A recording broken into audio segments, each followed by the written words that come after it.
Hola, ¿qué tal a todos? Buenos días, o tal vez tardes, yo no sé desde dónde estén viendo el stream.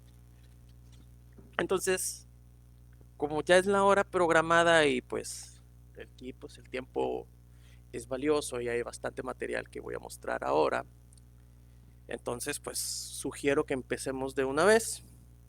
Así que a todos los que están aquí les doy la más cordial bienvenida a esta primera como plática que da la Academia Otaku de Estudios Básicos. Yo soy uno de los asesores encargados de toda la organización de la academia. Mi nombre es José Jorge Medina Serna, que también a lo mejor algunos ya me conocerán como el Dirac en la página de conceptos de física explicados con monas chinas. Entonces, como esta primera como sesión de plática de conferencia, entonces toca hablar una introducción a la mecánica cuántica, pero vamos a usar monas chinas para ilustrar los ejemplos y los conceptos importantes como parte de la introducción a la mecánica. Permítanme un momentito.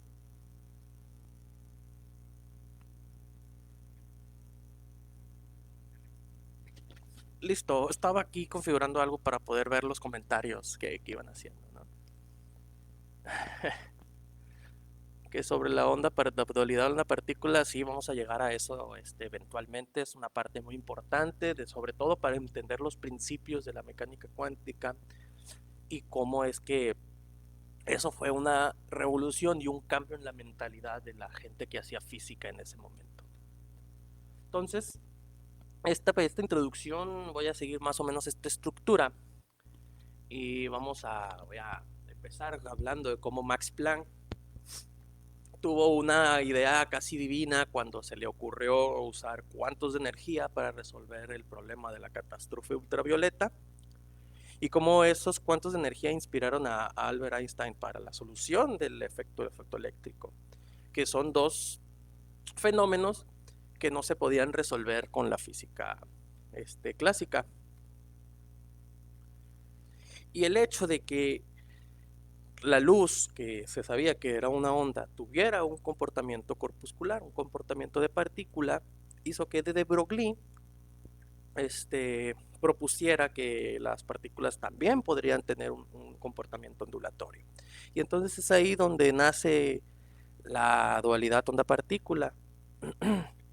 Entonces, al ser las partículas también ondas, Niels Bohr puede usar esas ideas para solucionar el problema del átomo de hidrógeno, al menos de una forma casi cuántica, en el que obtiene los niveles de energía y se supo que era correcto porque podía predecir los espectros de emisión que ya eran conocidos, de una forma muchísimo mejor porque en los había distintas líneas de series de emitancia y dependían de una constante empírica y constante empírica que terminó siendo en términos de constantes fundamentales.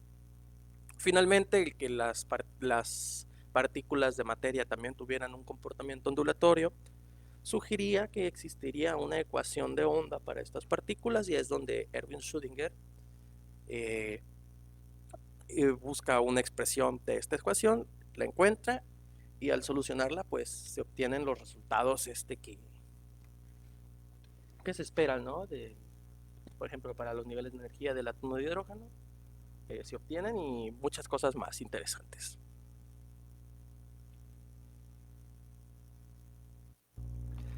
Bueno, la catástrofe ultravioleta ocurre que en el estudio de la emitancia del cuerpo negro, el cuerpo negro se modela como un cuerpo que absorbe toda la radiación que le cae y por lo tanto también es capaz de emitir toda la radiación que absorbe. Entonces el cálculo de la radiación de cuerpo negro pues era de interés en aquellos años, a finales del siglo XIX. Entonces, usando ya la mecánica estadística que Boltzmann desarrolló, se pudo obtener esta que se le conoce como la ley de Rayleigh-Jeans, que depende del cubo de la frecuencia del, de la radiación que emite, ¿no? Entonces el cuerpo negro emite en todo en el espectro electromagnético, y pues la intensidad va a depender como del cubo, entonces va a formar esta parábola que viene aquí en esta gráfica como esta línea roja que viene como teoría clásica. El problema es que cuando se medía experimentalmente pues la intensidad de la radiación de un cuerpo negro, que experimentalmente se podía hacer como una cavidad metálica con una pequeña abertura, se obtenía una fuerte discrepancia entre estos resultados experimentales y la teoría clásica, siendo solo medianamente compatible a frecuencias bajas. A frecuencias más altas, en donde se encuentra ya el espectro ultravioleta, simplemente son completamente distintas e incompatibles. Por eso se le llama la catástrofe ultravioleta. Y pues fue un problema que le dio dolor de cabeza a mucha gente, ¿no? ¿Cómo es posible que esta teoría clásica, ¿no? Era una fusión entre la teoría electromagnética, perfectamente bien fundamentada, con todo, ya había Maxwell desarrollado sus ecuaciones, que en un principio eran como 16 ecuaciones, no 4.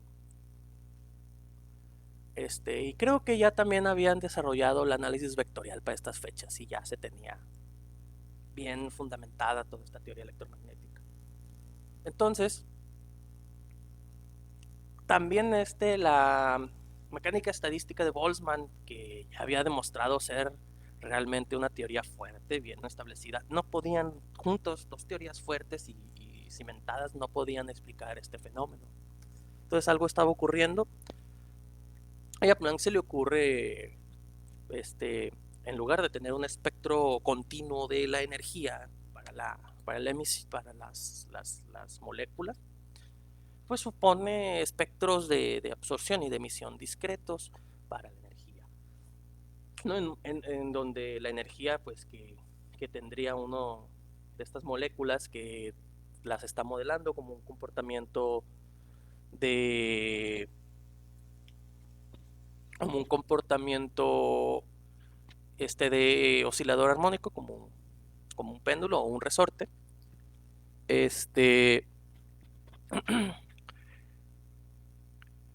pues obtener estas energías, ¿no? La frecuencia nu multiplicada por una constante que le puso h nos daría la energía. Entonces, suponiendo eso y ya aplicando todas las ideas de la mecánica estadística, pues obtiene esta expresión que se le llama la ley de Planck y queda en términos de esta nueva constante h. Entonces, la curva de esta gráfica de la ley de Planck sí que se ajusta muy bien a los resultados experimentales, y entonces pues ajustando el valor de la h a la mejor curva que se ajusta, pues se encuentra este valor de h, ¿no? 6.62 y más decimales por 10 a la menos 34 joules segundo. Entonces esta es una cantidad exageradamente pequeña. Entonces, el que los cuantos de energía hayan resuelto este problema, pues sí que fue como que muy impresionante, porque se tenía la concepción de que la energía era un discreto, no era un continuo. Pero pues como es una idea completamente revolucionaria para esas fechas, la gente pensaba que el comportamiento de absorción y de emisión discreto de energía solo era un fenómeno que se aplicaba a este problema en concreto, que era algo nada más, ocurre aquí, o una maña matemática o algo así. Pero resulta que el efecto fotoeléctrico también se puede resolver usando estos cuantos de luz. Les lo explico. Cuando se tenía una placa metálica, por ejemplo, y le dejaba caer luz de cierta frecuencia, la placa empezaba a liberar electrones. Es decir, la luz le estaba dando energía a los electrones para que pudieran escapar de la fuerza electromagnética que lo sometía, que lo tenía ligado al átomo. Pero ocurría algo, que si la frecuencia era baja, nunca, jamás de los jamases, el electrón botaba. Y se le iba subiendo lentamente y no salía ni uno ni dos hasta que se llegaba a cierta frecuencia y es a partir de ahí empezaban los electrones a salir. Eso no tenía mucho sentido con respecto a la teoría clásica, porque uno esperaría que a frecuencias bajas como que fuera cargando, echando lentamente energía hasta que el electrón pudiera botar, salir, pero solo a una frecuencia dada y a partir de esa frecuencia empezaban a salir. Entonces eso estaba muy extraño. Entonces Einstein pues usa el modelo del cuanto de energía, a la que le llamó fotón, y si la energía del fotón es la constante esta, que se le llamó constante de Planck, por la frecuencia de la luz, entonces este se tenía que igualar a la energía cinética del electrón más una función de trabajo que vendría siendo como la energía mínima necesaria para liberar un electrón. ¿Y saben qué pasó? Pues bueno, que esta idea solucionó muy bien el problema del efecto fotoeléctrico y se pudieron encontrar pues justamente estas funciones de trabajo que a partir de cierta frecuencia ya te había energía suficiente. ¿Qué significaba todo esto? Que los electrones solo podían absorber una energía dada. Si absorbían, no podían absorber energías menores a HF. Y de hecho, y esto siendo pues la energía de la función de trabajo, vendría siendo como que la energía que mantiene ligado el electrón al núcleo atómico. Entonces pues era un comportamiento cuántico ya de la luz. Y se empezaba a especular que tal vez la luz también era una onda al mismo tiempo, o una partícula al mismo tiempo que una onda. Pero todavía no se tenía bien seguro, porque pues eran como que fenómenos aislados en los que la energía de la luz estaba cuantizada. Pero la naturaleza corpuscular de la luz quedó perfectamente evidenciada cuando se estudió esta dispersión de Compton. Compton tenía un bloque de carbón y le enviaba rayos X para ver cómo estos iban a difractar y obtener algunas bandas como que de dispersión, de difracción. Pero ocurrió algo que no esperaba, que al mover el ángulo de la emisión de los rayos X que con respecto al bloque de carbón, pues la longitud de onda empezaba a cambiar. Es decir, que por ejemplo si le enviábamos una luz, no sé, muy intensa, con una longitud de onda muy corta, quise decir, al regreso de la dispersión se tendría una longitud de onda más corta, algo pues muy extraño, porque lo que deberían de esperar es que pues simplemente la intensidad es lo que disminuiría, no la longitud de onda. Entonces sí que esta difracción no se comportaba de acuerdo a la teoría clásica. Pero si se consideraba la luz como una partícula y si hacía un fotón incidente sobre el electrón en el átomo y se suponía que era un choque elástico, es decir, la energía antes de la colisión debería ser igual a la energía después de la colisión, al igual que los momentos. Pues entonces se podía obtener esta expresión de aquí abajo del cambio de la longitud de onda en términos de la constante de Planck y la masa del electrón, y la velocidad de la luz. Y cuando se comparó esta expresión que se obtuvo de forma teórica con las mediciones experimentales, pues vámonos, que sí dio. Entonces, que este efecto en el que se muestra explícitamente a la luz como una partícula queda perfectamente explicado. Entonces, simplemente la gente dijo, entonces la luz sí es una partícula. Entonces, la luz tiene una dualidad onda-partícula, es las dos al mismo tiempo. Pues quiero poder verlo así. Pero aquí había un detalle. El comportamiento ondulatorio de la luz era muy bueno, sigue siendo muy bueno, para explicar la forma en la que la luz se propaga. Entonces es muchísimo más fácil pues, explicar la propagación de la luz como ondas, mientras que la interacción de la luz con partículas, como por ejemplo los átomos o los electrones, es muchísimo mejor explicarla como partícula. Pero no puedes mezclar ambos puntos de vista en un solo problema. Entonces te da problemas. Si vas a considerar un problema y vas a tratar la luz como onda, tiene que ser siempre onda en todos tus cálculos. Considerarla como partícula y hacer estas cosas, al luego hacerlo luz, pues puede darte problemas en los cálculos. Pero aquí mencioné algo que a lo mejor a algunos les pudo haber causado algo de ruido, algo de extrañeza. Que el fotón, la partícula de la luz, tiene un momento lineal. Y pues siempre desde la física más elemental se muestra al momento lineal como la masa multiplicada por la velocidad. Pero la luz no tiene masa. O eso es lo que les han dicho. Bueno, efectivamente la luz no tiene masa. Pero la luz, al viajar a la velocidad de la luz, pues se va a comportar de forma relativista. Entonces, pues la energía, recordemos la expresión relativista para la energía, es mc al cuadrado más el momento lineal por la velocidad de la luz. Y si la masa es cero, pues entonces la energía va a ser simplemente el momento lineal por la velocidad de la luz. Y para obtener el momento lineal de un fotón, simplemente pues, se divide esta energía entre la velocidad de la luz.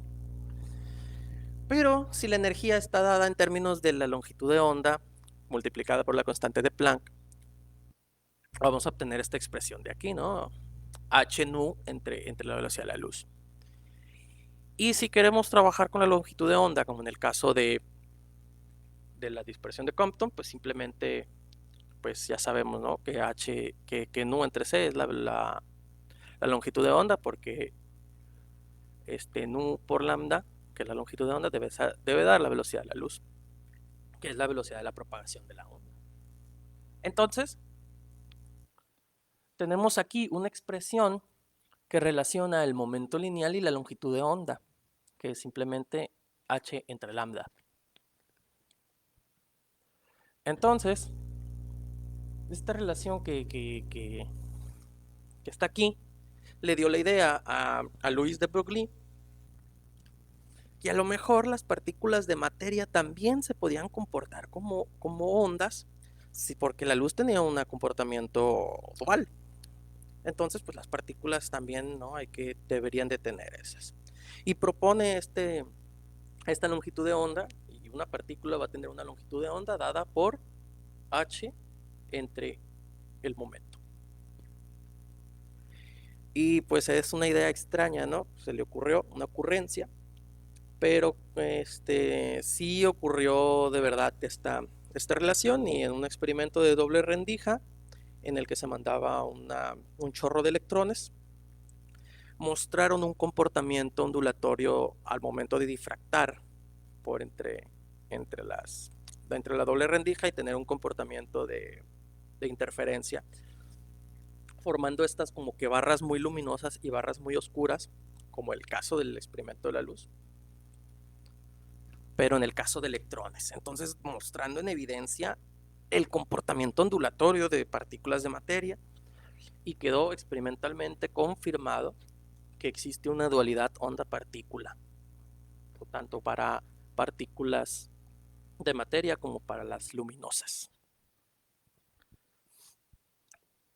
Bueno, entonces esta longitud de onda de de Broglie nos permite hacer algunas cosillas muy interesantes. Les voy a mostrar, por ejemplo, cómo obtener los niveles de energía del átomo, ¿no? Con estas consideraciones.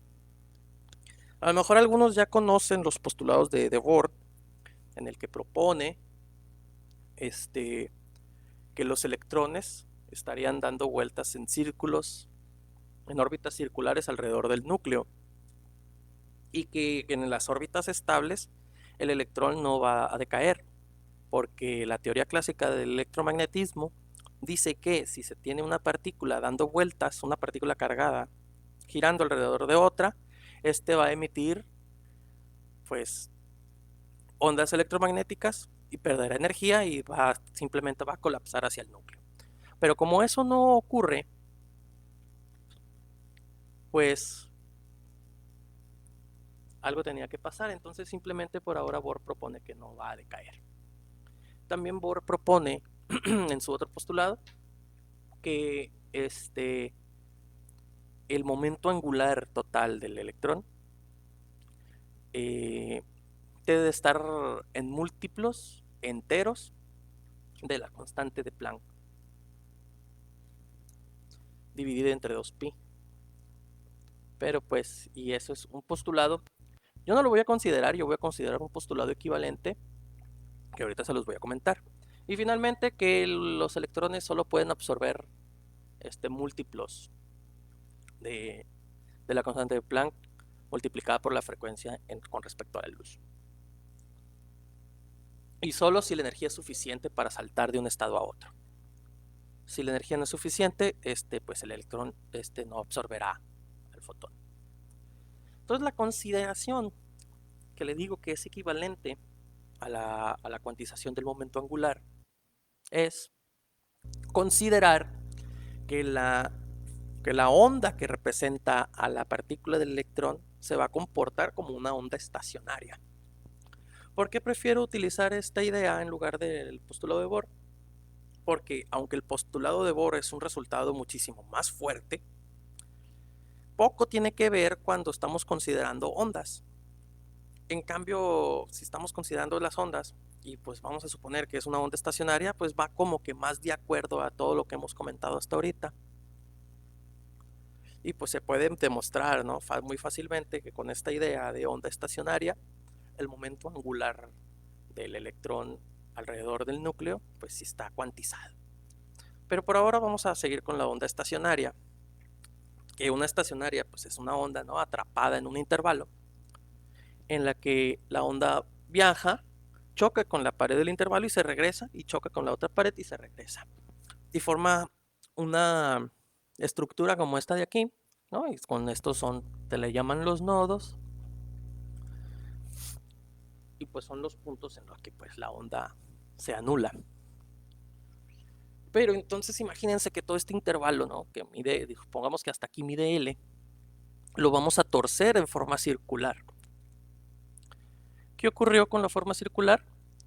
Pues entonces se puede calcular, ¿no? Entonces, el comportamiento de la longitud de onda para pues, una onda estacionaria es de tal forma que los múltiplos enteros de la longitud de onda va a terminar siendo siempre 2 por la longitud total. Y si la longitud total es la circunferencia, pues entonces sería 2pi por el radio, que multiplicado por 2 nos da 4pi r. Entonces, pues podemos sustituir esta longitud de onda utilizando la longitud de onda de de Broglie y obtenemos esta expresión, que es una n. Esta n es un número natural, 1, 2, 3, 4, 5, multiplicada por la constante de Planck dividida entre el momento, y esto nos debe dar 4pi por el radio de giro. Y podemos despejar el momento y obtenemos esta expresión, ¿no? La constante de Planck dividida entre 4pi entre el radio. Y ya se perdieron. Y agárrense porque ahorita se va a poner un poquito más feo. Entonces aquí, si estamos suponiendo que el electrón va a tener una órbita circular, pues entonces sucede que la fuerza centrípeta del giro se tiene que igualar a la fuerza eléctrica. Que no hay monas chinas, no hay inspiración. Es que ya no me cupieron, está muy larga la aquí y no las pude acomodar, las monas chinas. Por eso ya no las puse. Bueno, siguiendo, la fuerza centrípeta en términos del momento lineal es P cuadrada entre mr y pues la fuerza de Coulomb, la fuerza eléctrica es E cuadrada. Aquí ya está E, es la carga del electrón, y entre 4pi epsilon 0, que es la permitividad del vacío, entre el radio cuadrado. Ay, aquí no. Aquí lo que quiero hacer es sustituir la expresión del momento que obtuve aquí, pero lo dejé igual. Una disculpa. Y al final se despeja el radio y queda de esta forma: epsilon 0 n cuadrada h cuadrada entre 4pi m e cuadrada. Y estos son los radios de giro permitidos para el electrón. Entonces, para el radio más bajo permitido, que no puede ser 0, tiene que ser un número natural, pues el número más bajo sería el 1. Entonces se obtiene este radio más pequeño permitido, al que se le llama radio de Bohr y se le denomina A0. Y queda como epsilon 0 h cuadrada entre 4pi m. M es la masa del electrón y E la carga del electrón al cuadrado. Y su valor pues está como de estos 5.29 y más decimales por 10 a la menos 11 metros. Entonces sí estamos hablando de una cantidad bastante pequeña.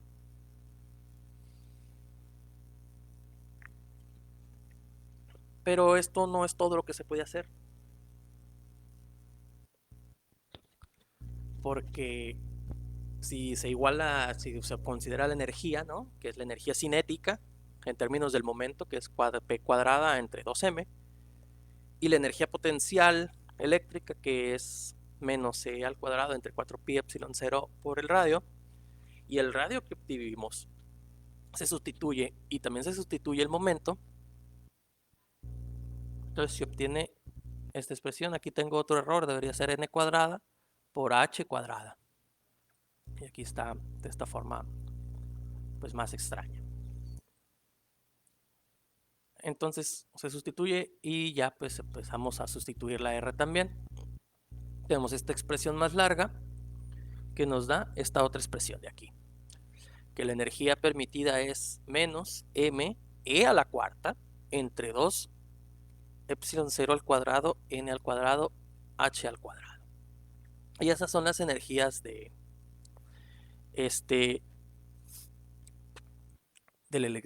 átomo. Aquí estamos considerando un átomo de hidrógeno. Si queremos un átomo de algún grado más grande, nada más ponemos aquí el número atómico. Entonces, en el estado más bajo, cuando n vale 1, que se le llama el estado base, bueno, pues se obtiene esta energía, que es la masa del electrón multiplicada por e a la cuarta entre 2 epsilon 0 al cuadrado h al cuadrado, que ya pues poniéndole valores numéricos se obtiene menos 2.178 y más fracciones por 10 a la menos 18 joules. Pues es una cantidad de energía pues muy pequeña, pero pues expresada en esta nueva término de energía queda menos 13.6 electronvolt.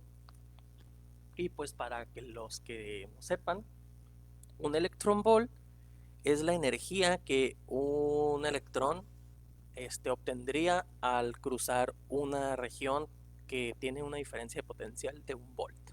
Entonces pues es un electronvolt. Entonces pues ya se obtuvieron las energías del átomo de hidrógeno y pudieron ser comprobadas experimentalmente observando las regiones de emisión, ¿no?, del hidrógeno, y que como al hacer diferencias de energía, por ejemplo E1 menos E3, reproducía las series de emitancia que ya se habían resuelto anteriormente. Por ejemplo, ahorita recuerdo mucho la serie de Balmer, que a lo mejor a la gente que hace espectroscopía la identifica. Entonces, y esas constantes que aparecen ahí, la constante de Rayleigh, ya queda en términos de la velocidad de luz y de la constante de Planck, y pues se dijo, esto que hizo Bohr, pues está correcto. Entonces aquí ya se demostró, ¿no?, que existe un carácter ondulatorio cuántico de las partículas. Lo único que queda por hacer es encontrar una forma para expresar la función de onda. Entonces yo les quiero proponer un ejercicio aquí para el que se sienta valiente y lo quiera hacer, es que este mismo análisis de ondas estacionarias, aplicarlo, por ejemplo, a un electrón confinado en un segmento de una dimensión de longitud L. En realidad no es muy complicado, es hacer exactamente lo que hice aquí para el átomo de hidrógeno, pero pues considerar a la partícula libre, y en un segmento lineal. Entonces, para el que lo quiera hacer, pues lo puede hacer. Este es un ejercicio que propongo.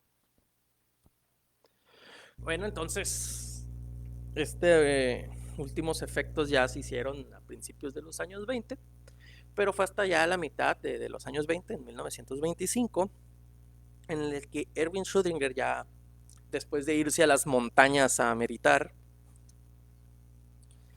obtuvo ya su famosísima ecuación, ¿no?,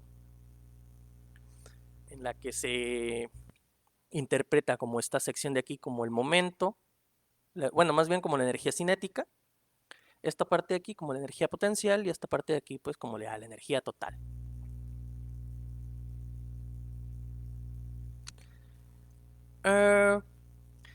Y esta ecuación de onda pues sí que es extraña porque es una ecuación imaginaria.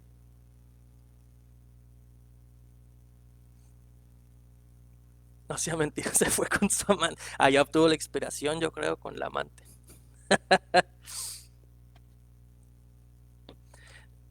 Les voy a tener que confesar la verdad.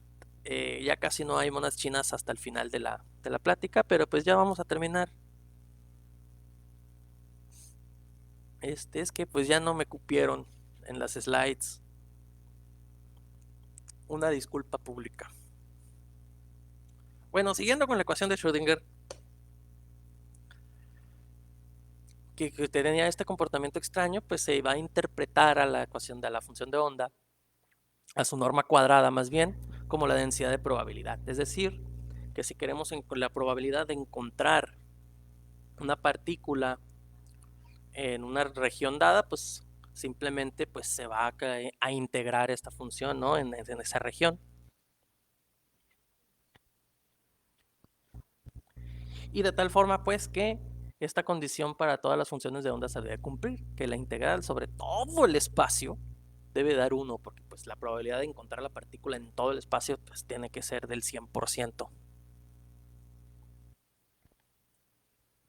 Entonces con esta condición pues ya podemos empezar a resolver problemas. Y aquí es donde ya, hay que funarlo, dicen, pues me van a funar un poquito más intenso porque pues ahora vamos a pasar de álgebra, que como en el caso de la slide pasada, allá a ecuaciones diferenciales. Por ejemplo, si el potencial no depende del tiempo,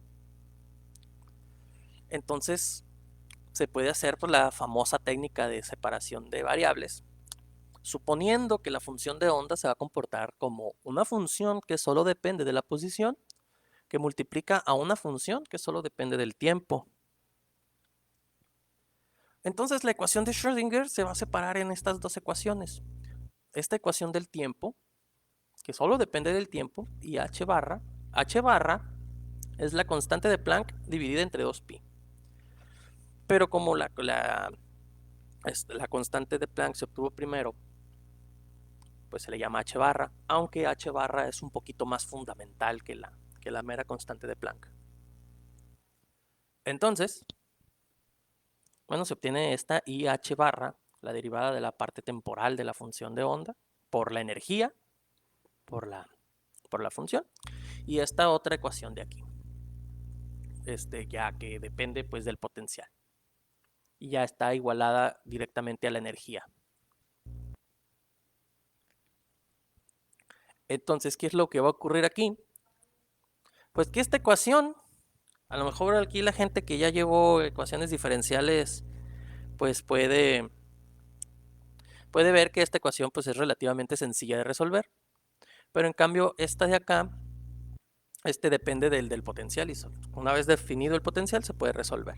Entonces la ecuación para la parte temporal de la función de onda va a estar en términos del exponencial negativo de menos I, la energía entre h barra por el tiempo.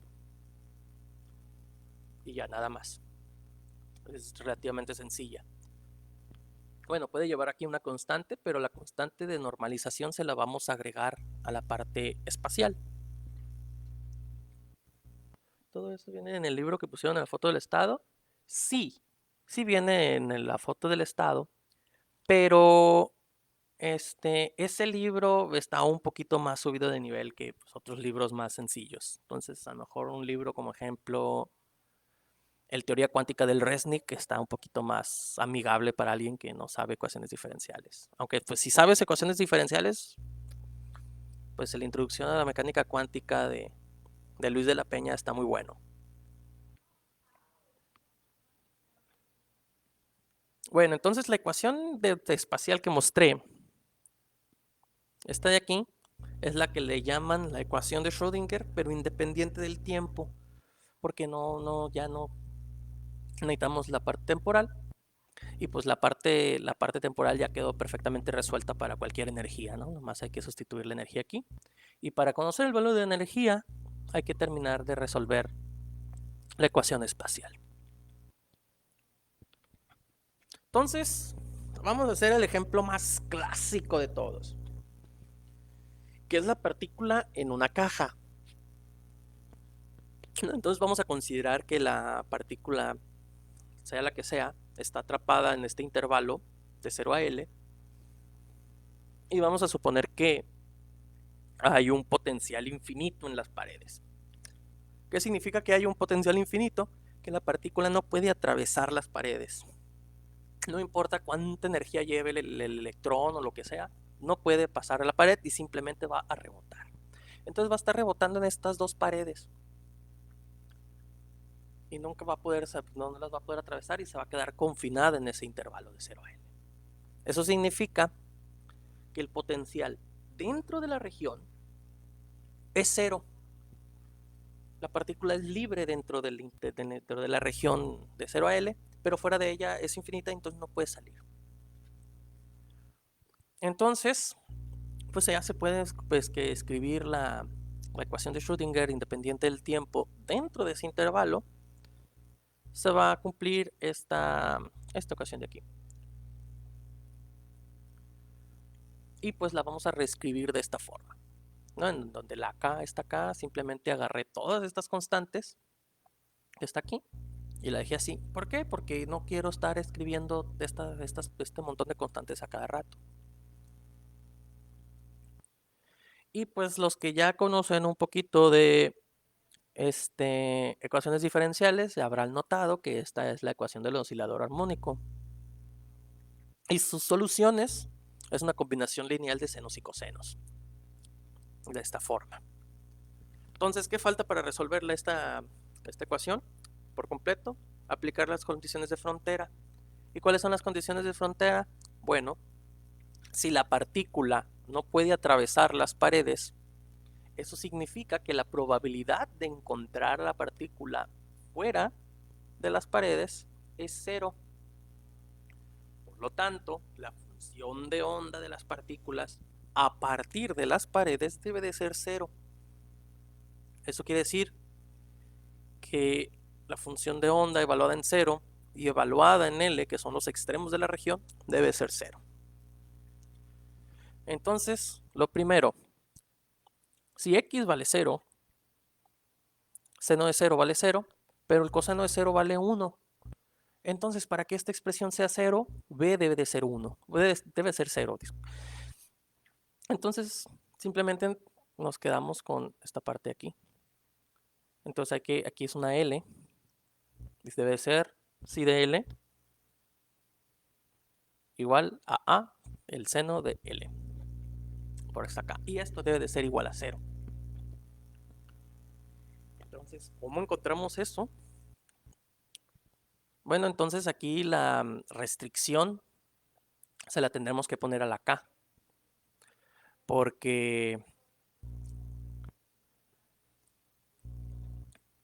si recuerdan, el seno, al ser una función como que cíclica, sube, baja al 0, baja y sube al 0 de vuelta y vuelve a subir a 1, entre 1 y menos 1. Los ceros del seno siempre van a estar en los múltiplos enteros de pi. Eso significa que la constante k multiplicada por L debe ser un múltiplo entero de pi. Y si acá la sustituimos por el valor de todas las constantes de antes, que es la raíz de esta cosa, pues entonces podemos despejar la energía y encontrar esta expresión que es h barra cuadrada, pi cuadrada n al cuadrado, entre 2 veces la masa por L al cuadrado. ¿Qué significa esto? Pues ha aparecido aquí de forma completamente natural por parte de la matemática el comportamiento cuántico de la energía. La energía para la partícula en la caja no puede ser cualquier energía, tiene que ser múltiplos enteros de esta cosa, bueno, múltiplos enteros al cuadrado de esta cantidad de aquí. Entonces ya está casi completamente resuelto. Solo nos falta encontrar cuánto vale esta A. Entonces recordemos que la función de onda tiene que ser una densidad de probabilidad. Eso quiere decir que la integral en todo el espacio debe ser 1.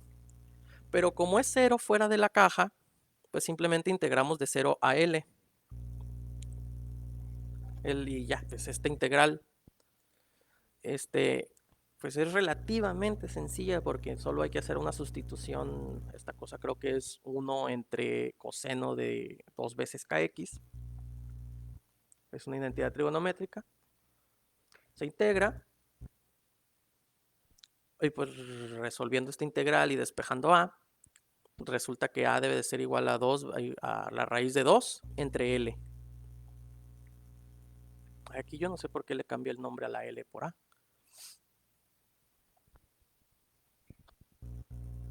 Bueno, entonces ya que tenemos solucionada la solución que hemos encontrado, son estas, que siempre en múltiplos todo en términos de n.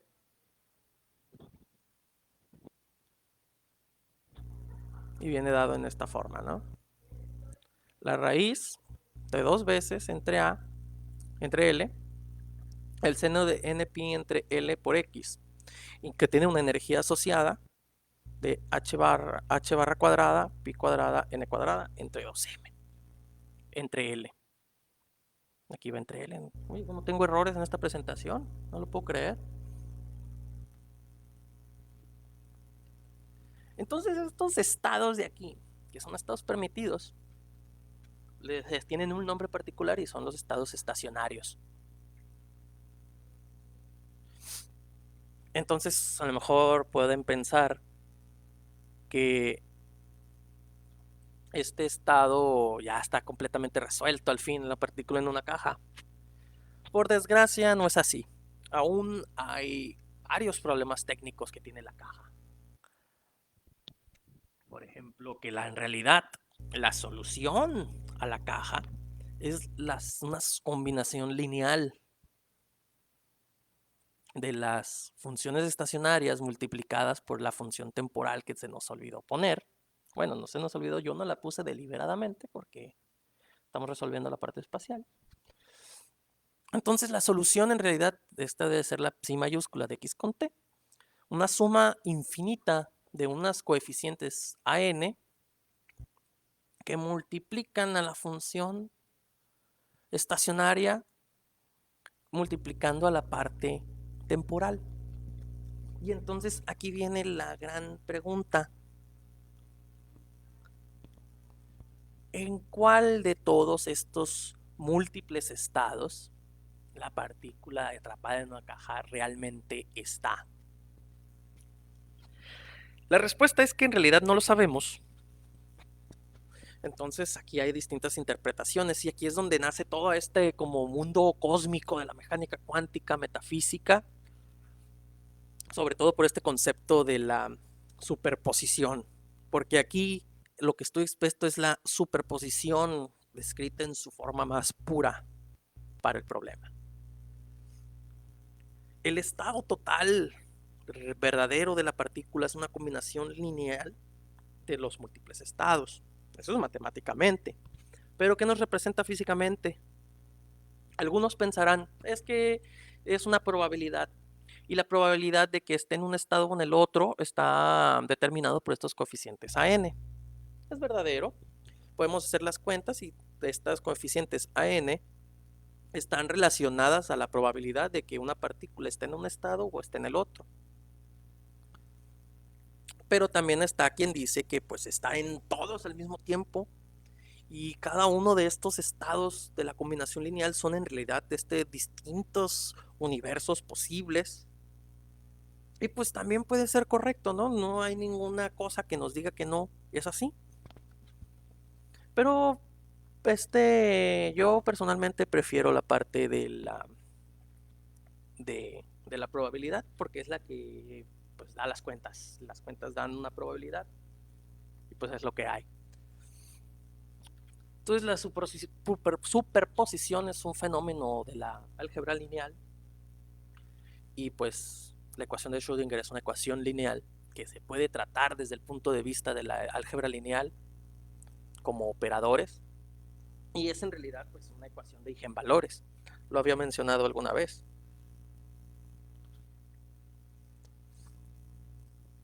Entonces, todavía queda mucho que discutir sobre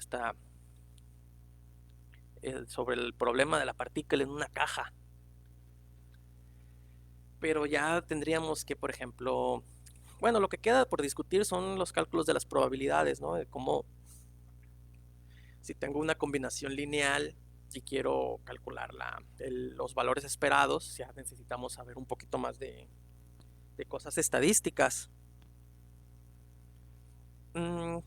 Y pues yo creo que a lo mejor eso podremos verlo en alguna otra sesión en donde se haga una introducción a la estadística, porque la mecánica cuántica es como la convergencia de varias teorías matemáticas que se juntaron para dar esta cosa extraña. Entonces podemos, por ejemplo, calcular la energía esperada de los estados estacionarios, pues está bien definida, pero si tenemos una combinación lineal como la que mostramos aquí, digamos A1 igual a 1, A2 igual a 2 y A3 igual a 3, pero normalizada, y ya los demás 0, veremos que en realidad pues los estados vamos a tener una energía esperada pues ya no esté bien definida. También pues se puede calcular la posición esperada, ¿no? Que usualmente va a estar en el medio de la caja. Y pues más interesante aún es la dispersión, la varianza y la desviación estándar de estas cosas.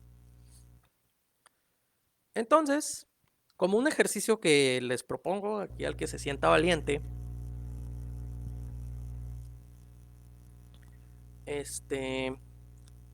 pues es resolver la ecuación de Schrödinger para la partícula en la caja, pero ahora vamos a mover el intervalo. En lugar de ponerlo del 0 a la L, vamos a ponerlo de menos L medios a L medios.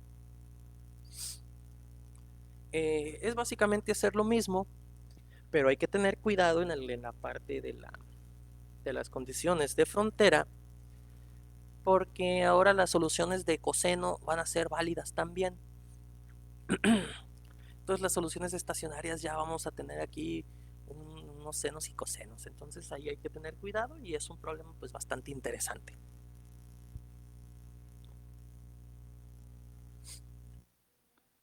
Y pues para terminar, pues les recuerdo, ¿no? Tenemos aquí en la Academia Otaku de Estudios Básicos, pues nuestras asesorías personalizadas de todos los niveles, que van desde la secundaria, prepa, hasta ya estos niveles superiores de licenciaturas e ingenierías, en donde pues las materias principales son matemáticas, física, historia, química y tal vez algunas más si los logramos este,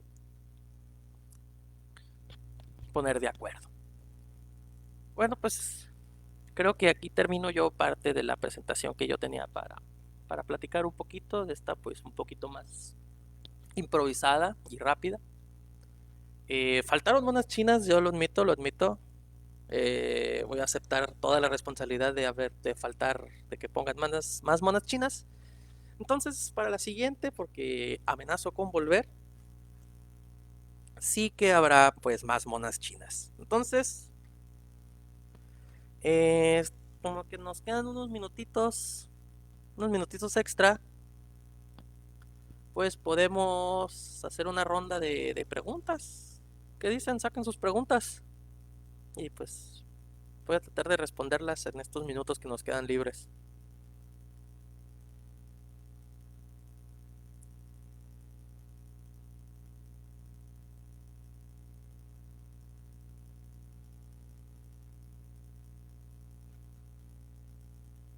Mucho bait. Hubo monas chinas al principio, pero ya luego cuando me puse con las partes de las ecuaciones, pues como que ahí ya me bloqueé y tuve visión de túnel y es ecuación, ecuación, ecuación y ya cuando me di cuenta, no puse monas chinas y ya era hora de ir a dormir y dije, no, ya no puedo seguir haciendo porque tengo que levantarme temprano a dar la plática, ¿no? Eso fue ayer. Ya saben, a la tarea última hora, si no, no sale bien. Entonces, ¿el gato está vivo o está muerto? Preguntan aquí. La cuestión del gato de Schrödinger es en realidad una crítica a las ideas cuánticas. Cuando Schrödinger mostró estas soluciones y salió este, a la luz la naturaleza de la superposición, para mucha gente esa idea fue inconcebible, fue una completa locura. Uno de esos detractores totales a la teoría cuántica fue Albert Einstein, que decía que no era posible que hubiera una naturaleza así probabilitoria de la física. Entonces la idea del gato, en el que el gato se mete, ¿no?, a una caja y dentro de la caja hay un detector de radiación, un detector Geiger, y se pone un material radiactivo que tiene pues una vida media dada y que de tal forma que cuando el detector Geiger detecte un decaimiento va a destruir un frasco de veneno que va a matar al gato, ¿no? Esa es la idea del experimento mental del gato de Schrödinger. Entonces, el punto es dejar la caja oculta y esperar un ratito a que pase un tiempo considerable con respecto a la vida media del material radioactivo. Entonces, vamos a encontrar de que el gato está vivo o está muerto. Bueno, podemos ver la probabilidad, ¿no? De que no, pues hay una probabilidad del 70% de que el gato se haya muerto, porque esa es la probabilidad de que el detector haya detectado en el tiempo que esperamos. O que el gato esté vivo porque pues no pasó. Entonces, es ahí donde también nace, ¿no? Entonces, ¿cómo está vivo, está muerto, las dos a la vez? En un universo está vivo, en un universo está muerto. Pero el punto es que en realidad, pues, no lo podemos saber hasta que abramos la caja. Entonces es la crítica, ¿no? Que abres la caja, haces colapsar a la función de onda. Y es la crítica de que, mira, la física se va a comportar cuando el observador observe, valga la redundancia, ¿no? Observe el fenómeno. Y era algo que no gustaba mucho porque la física debe de ser independiente, ¿no?, de nosotros. Pero pues pues básicamente es un error de interpretación de quién es el observador. Porque en realidad el observador o el evento ocurre cuando se detecta la partícula. Es decir, Disculpen. Cuando una partícula cuántica interactúa con un sistema macroscópico, ocurre un fenómeno, y es ese fenómeno el que se le llama observación. Y nosotros no somos el sistema en el que la partícula cuántica, que es la partícula de caída, está interactuando, es el detector Geiger. Entonces es la interacción entre el detector Geiger y la partícula lo que hace el colapso de la función de onda. Y si mientras no abrimos la caja, y la abrimos y el detector pues no ha interactuado con la partícula, pues entonces el frasco de veneno no se ha roto y el gato sigue vivo. Pero no ha habido la interacción cuántica, pues.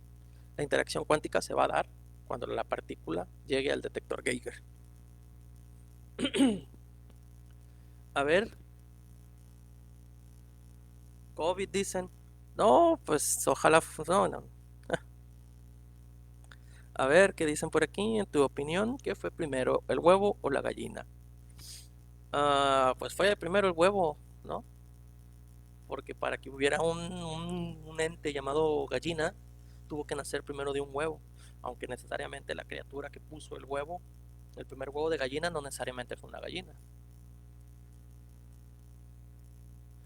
Uy, esta está buena, ¿no? La ecuación del amor, la ecuación de Dirac. Ay, tiene sus detalles la ecuación de Dirac. No es tan trivial.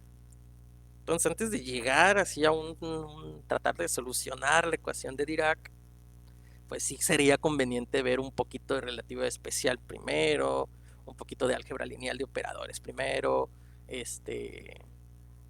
mm, espacios de Hilbert. Entonces sí necesitamos una maquinaria matemática más sofisticada para checar la ecuación de Dirac. A menos de que la veamos por encimita, ¿no? En Dirac y su entrelazamiento, ¿por qué romantizan la ecuación? Pues porque leyeron en algún lado, ¿no?, que existe el entrelazamiento cuántico y lo relacionaron a la gente. Entonces, pero en realidad no tiene nada que ver con el amor ni con la gente, ¿no?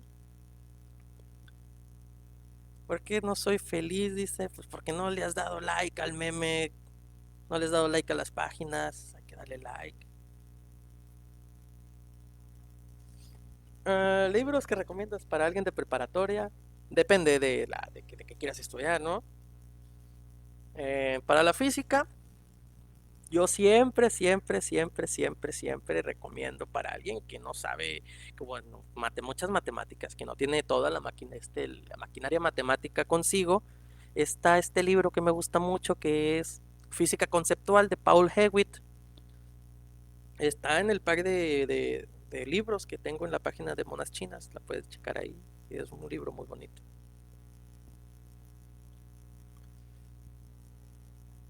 Dice este sujeto, José Víctor.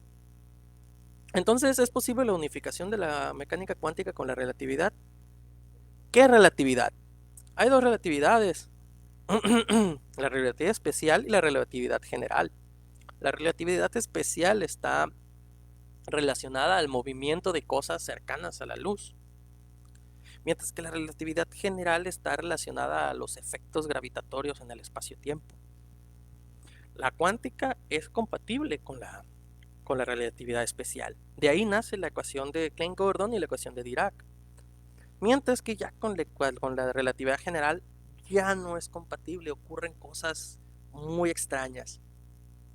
A lo mejor si hay alguien familiarizado con los términos, les puedo decir que al meter relatividad general en las ecuaciones, en las cuantizaciones de campo, no son invariantes de Gauge y van a aparecer símbolos de Christoffel ahí que te van a arruinar toda la simetría. Una sección explicando las ecuaciones de Maxwell. Claro que sí, a lo mejor esa será la siguiente plática, ¿no? Electromagnetismo con monas chinas. Y prometo agregarle un 200% más monas chinas. Youtubers matemáticos que recomiendes que no sean Julio Profe. Derivando, creo que es el único que conozco. Y había uno que estoy viendo hace poquito que resuelve problemas de la Olimpiada de Matemáticas, pero no recuerdo cómo se llama. Mike algo o algo así. Usa muchos gatos en sus ejemplos. Está muy bueno.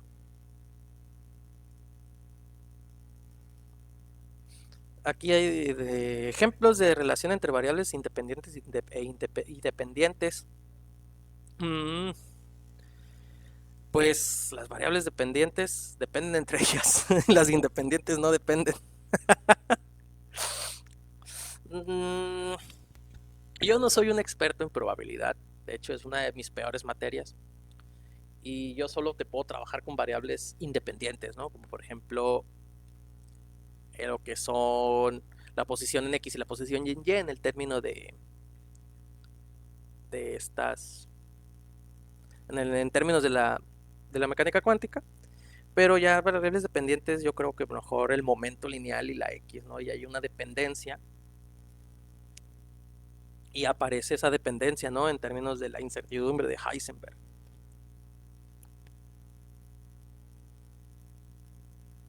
De 4 monedas chinas cada 20 diapositivas, tendremos 2 monedas chinas cada 5. A lo mejor sí, pero yo les prometo 20 monedas chinas por cada 20 diapositivas. Esa va a ser mi siguiente meta. Eso es la siguiente meta para la siguiente conferencia. ¿Eh? Una moneda china por slide.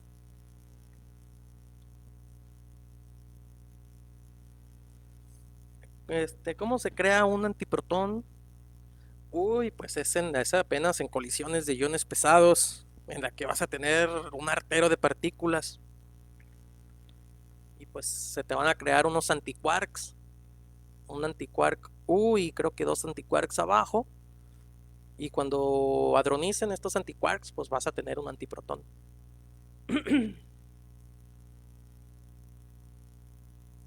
La paradoja del chico que mata al abuelo, pues es una paradoja de los viajes temporales, y los viajes temporales, pues ahí están todavía como una idea teórica. No sé qué tanto vaya a llegar.